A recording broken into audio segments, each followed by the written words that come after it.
Welcome to Chibuzor Mathphysics. Today we want to look at this question on waves and optics, and in this question we are to show that the linear wave equation, which describes the propagation of oscillations at a fixed speed in some quantity y, is given by 1 divided by v squared into the partial derivative of y. This is the second partial derivative of y in respect to t, and this must be equal to this second partial derivative of y in respect to x.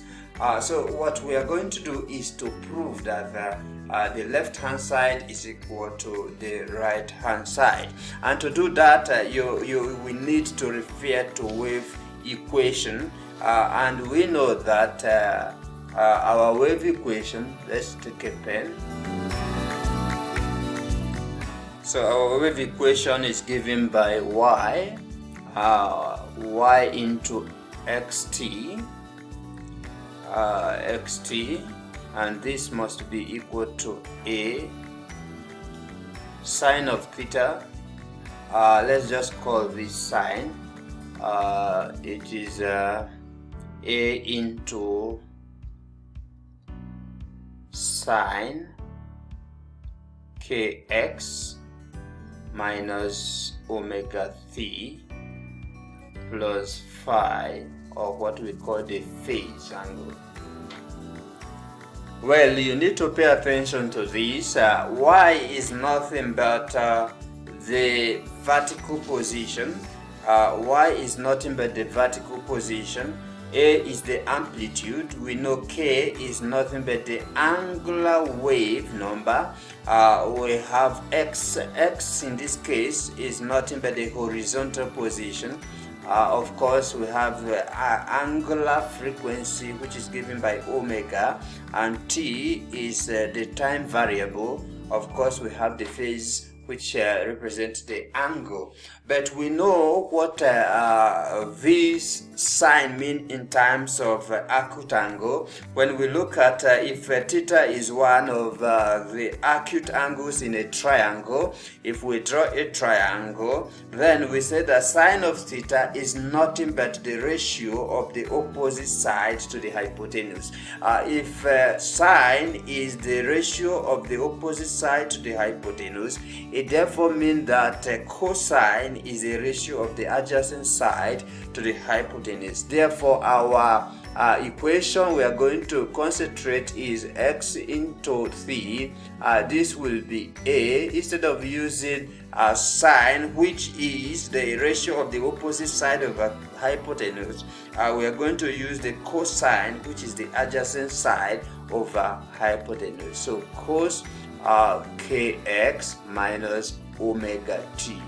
So this is what we are going to concentrate on as we try to prove that indeed 1 over the equation is 1 over v squared.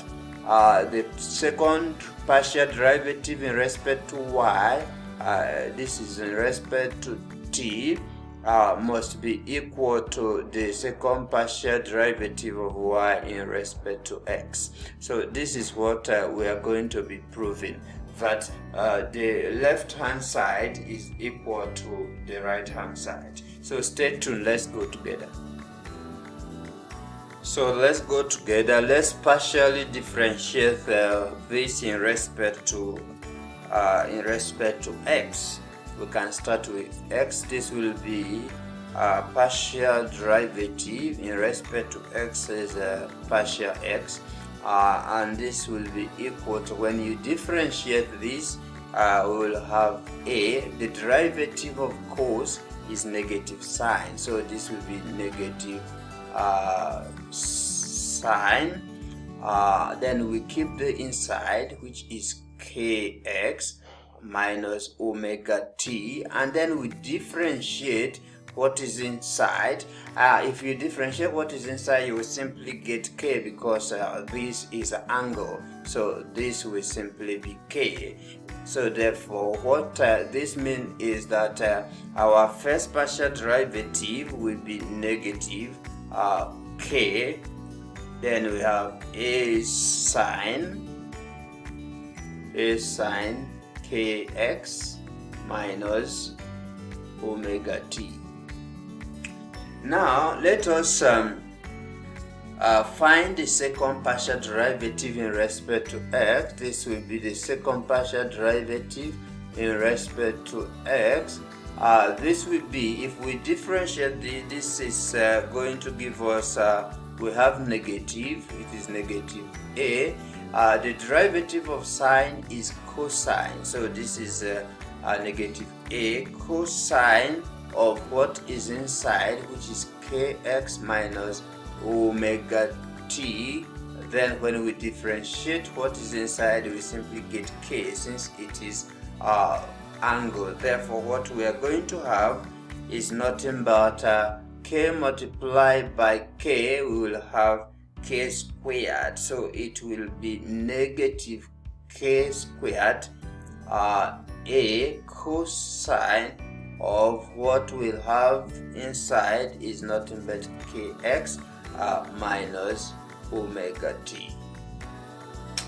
Okay, so this meaning that we know that a cos kx minus omega t is nothing but the vertical position, like I mentioned earlier, so it represents y.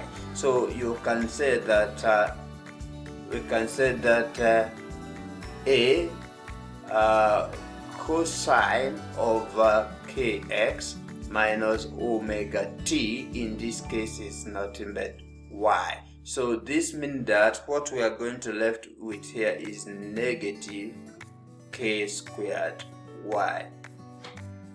Okay, so now let us also partially differentiate this in respect to t. Remember, we were differentiating this in respect to x. So let's now differentiate this in respect to t. If we do that, let's go. The first partial derivative in respect to t will be nothing but a negative sine, because when you differentiate cos, you simply get sine. What is inside still remain, kx minus omega t. But now what we are going to have, if we differentiate, because x is constant, so if we differentiate this, we will get negative omega. So this is what we have. This implies that our first partial derivative is a omega. Then we'll have sine. We have sine a omega. Then we have sine. What is inside is kx minus omega t. Kx minus omega t. Okay, so now let's look for the second partial derivative in respect to t. In respect to t, this will be a. We have our omega. But when we differentiate sine, we simply get cosine. So kx minus omega t. Then we have negative omega once we differentiate that. So you will get this will be negative a omega squared, the cosine, this is not w, this is omega, the cosine of what is inside kx omega t. So realizing that the whole of this is angle, so it simply means that what we have here will not be that negative omega squared y, the whole of that. So now let us confirm if the left hand side is equal to the right hand side. What is our left hand side in terms of d squared y? The right hand side is that this is a partial, the second partial derivative in respect to x will simply be negative k squared y. So this will be negative k squared y, and this negative k squared y is equal to 1 over v squared, like we have here, and this partial derivative in respect to t is nothing but negative omega squared y. Now you will notice that we have y on both sides, so y and y will cancel each other. If y cancel each other, we also have negative here and we have negative, so we are left with k squared is equal to 1 over v squared omega squared. This is what we are left with. But remember that what is our k in this case? If I ask you what is k, k is nothing but 2 pi over lambda. K is 2 pi over lambda. So if we replace k, let's replace k. Instead of having k squared, what we are going to have instead of k squared will simply be 2 pi lambda, 2 pi over lambda, but remember it is squared. 2 pi over lambda squared, and this is equals to 1 over v. So 1 over v squared. V simply meaning that v can be represented in the form of frequency multiplied by wavelength. So it is f over lambda squared, f over lambda squared, and then we have our omega squared. But we also know that omega can be written in the form of 2 pi's. So omega can be written to be 2 pi squared.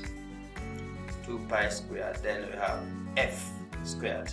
This can be omega. Now look at both sides. If you observe, you will know that we have got 2 pi, so that can cancel each other. We also have f squared, that will cancel each other. And what we are left with here will be 1 over lambda squared. So we'll have 1 over lambda squared, and 1 over lambda squared is nothing but, what are we left with? We are left with 1 over lambda squared.